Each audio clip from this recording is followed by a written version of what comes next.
আসসালামু আলাইকুম। আমি Mohammad Abu Taher, B honours, MA and BEd in English, সহকারী শিক্ষক ইংরেজি, বিএম হাই স্কুল। আজকে আমি যে কবিতাটি নিয়ে আলোচনা করব সেটি হচ্ছে দ্য টাইগার। লিখেছেন উইলিয়াম ব্লেক। তিনি জন্মগ্রহণ করেন নভেম্বর 28, 1757। বার্থ প্লেস সহ লন্ডন, ইউনাইটেড কিংডম। মৃত্যুবরণ করেন অগাস্ট 12, 1827, 69 বছর বয়সে। রেস্টিং প্লেস অর্থাৎ তাকে সমাহিত করা হয় London, United kingdom.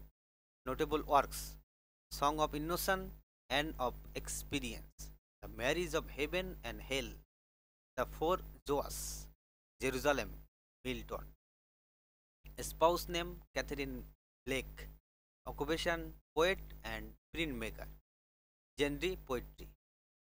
Theme praise of creator, stanza 6, line of poem 24। William ব্লেকের দ্য টাইগার কবিতাটি একটি গভীর প্রতীকাত্মক কবিতা। এটি প্রাকৃতিক সৌন্দর্য এবং ঈশ্বরের সৃষ্টিশীল শক্তির রহস্য নিয়ে রচিত। এখানে কবিতার প্রতিটি পঙ্ক্তুর বাংলা অর্থ ও বিশ্লেষণ দেওয়া হলো। টাইগার টাইগার বার্নিং ব্রাইট, বাঘ বাঘ তুমি সলস উজ্জ্বল আগুনের মতো। কবি এখানে বাঘটির উজ্জ্বল এবং ভয়ঙ্কর সৌন্দর্যের প্রতীক হিসাবে চিত্রিত করেছেন। এটি তার শক্তি ও রহস্যময় প্রকৃতিকে বোঝায়। In the forest of night, রাত্রির অন্ধকার বনে। রাতের বন এখানে জীবনে অনিশ্চয়তা এবং রহস্যময়তার প্রতীক। What immortal hand or eye, কোন অমর হাত বা চোখ? কবি প্রশ্ন করেছেন, এমন ভয়ঙ্কর এবং সুন্দর সৃষ্টির কারিগর কে হতে পারে? কুড ফ্রেম দাই ফেয়ারফুল সিমেট্রি, তোমার ভয়ঙ্কর সামঞ্জস্য কে করতে পারে? ফেয়ারফুল সিমেট্রি বলতে বাঘের সৌন্দর্য এবং ভয়ঙ্কর দিক উভয়ের মিল বোঝানো হয়েছে। In what distant dips or skies, কোন দূর সাগর বা আকাশে? বাঘের আগুনের মতো দৃষ্টির উৎস কোথায়? এটি আকাশের নাকি সাগরের অধোগতির শক্তি, কোনটি? Burn the fire of thine eyes, তোমার চোখে যে আগুন জ্বলে তা কোথায় জ্বালানো হয়েছিল? কবি বাঘের চোখের ভয়ঙ্কর দীপ্তি এবং এর উৎস নিয়ে ভাবছেন। On what wings dare he aspire, কোন ডানা দিয়ে সে উঠতে সাহস করেছিল? কবি প্রশ্ন করেছেন, এমন সৃষ্টিকে রূপ দেওয়ার সাহস কার ছিল? What the hand dare seize the fire, কোন হাত সেই আগুনকে ধরতে সাহস করেছিল? এখানে সৃষ্টিকর্তার সাহস ও ক্ষমতাকে নিয়ে প্রশ্ন তোলা হয়েছে। And what shoulder and what art, কোন কাঁধ এবং কোন শিল্প?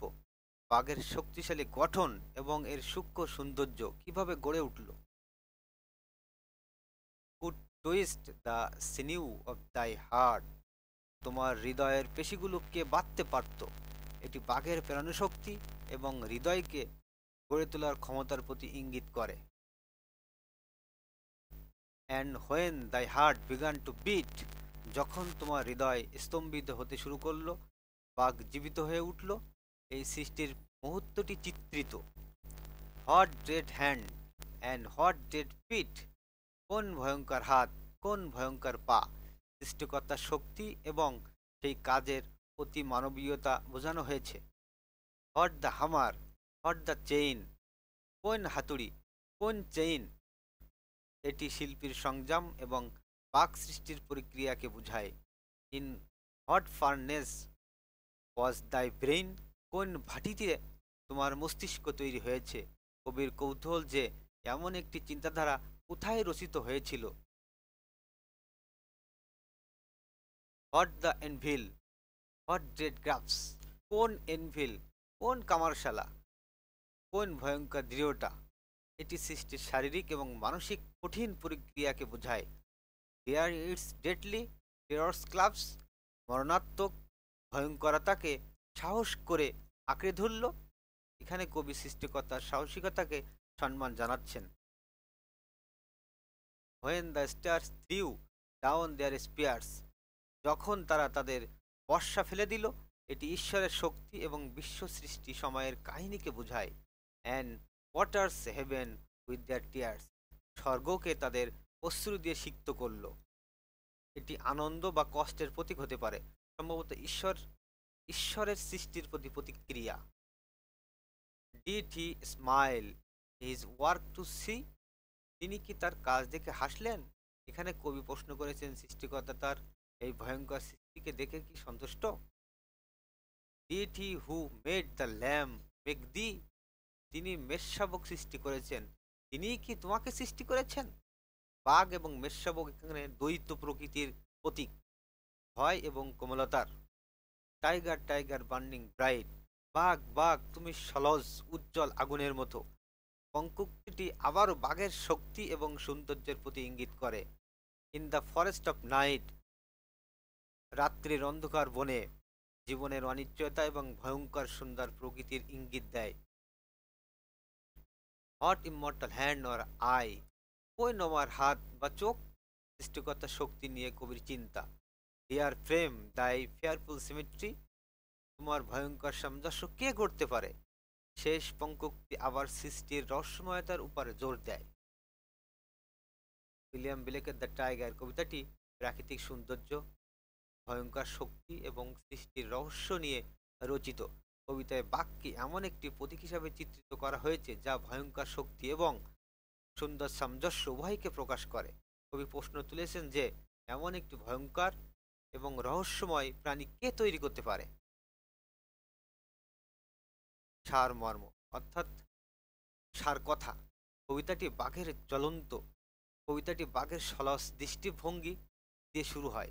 কবি ভাবেন এমন একটি প্রাণী যা একই সাথে ভয়ঙ্কর এবং সুন্দর, তার সৃষ্টিকর্তা কতটা শক্তিশালী এবং রহস্যময় হতে পারেন? কবি বারবার প্রশ্ন করেন, কে এই ভয়ঙ্কর শক্তিকে ধারণ করেছে? কবি ঈশ্বরের সৃষ্টির জটিলতা ও বৈচিত্র্যকে বোঝানোর জন্য বাঘের বিপরীত মেষশাবকের প্রসঙ্গ উল্লেখ করেছেন। এটি ঈশ্বরের সৃষ্টিতে বিদ্যমান উভয় দিক, কোমলতা এবং ভয়ঙ্করতার প্রতীক। কবিতার প্রতিটি পঙ্কুক্তি সৃষ্টিকর্তার শক্তি এবং সৃষ্টির জটিলতাকে প্রশংসা এবং প্রশ্ন করার জন্য উৎসর্গিত। কবি মূলত বলতে চান যে প্রকৃতি এবং জীবনের রহস্য ঈশ্বরের শক্তির পরিচায়ক। মূল কথা হলো বাঘ এখানে শক্তি, ভয় এবং সৌন্দর্যের প্রতীক। কবি প্রশ্ন করেন, এমন ভয়ঙ্কর ও সুন্দর সৃষ্টি ঈশ্বরের কোন অভিপ্রায় প্রকাশ করে? এই প্রশ্নের উত্তর দেন না কবি, কারণ এটি সৃষ্টির এক অনন্ত রহস্য। পরিশেষে বলা যায় কবিতাটি ঈশ্বরের সৃষ্টিশীল শক্তি এবং প্রকৃতির বৈচিত্র্যের প্রতি বিস্ময় প্রকাশ করে। এটি আমাদের জীবনের ভয়ঙ্কর এবং সুন্দর দিকগুলোর প্রতি দৃষ্টিপাত করতে উদ্বুদ্ধ করে। তো বন্ধুরা, এই কবিতাটি এ পর্যন্তই। ভালো থাকো সবাই।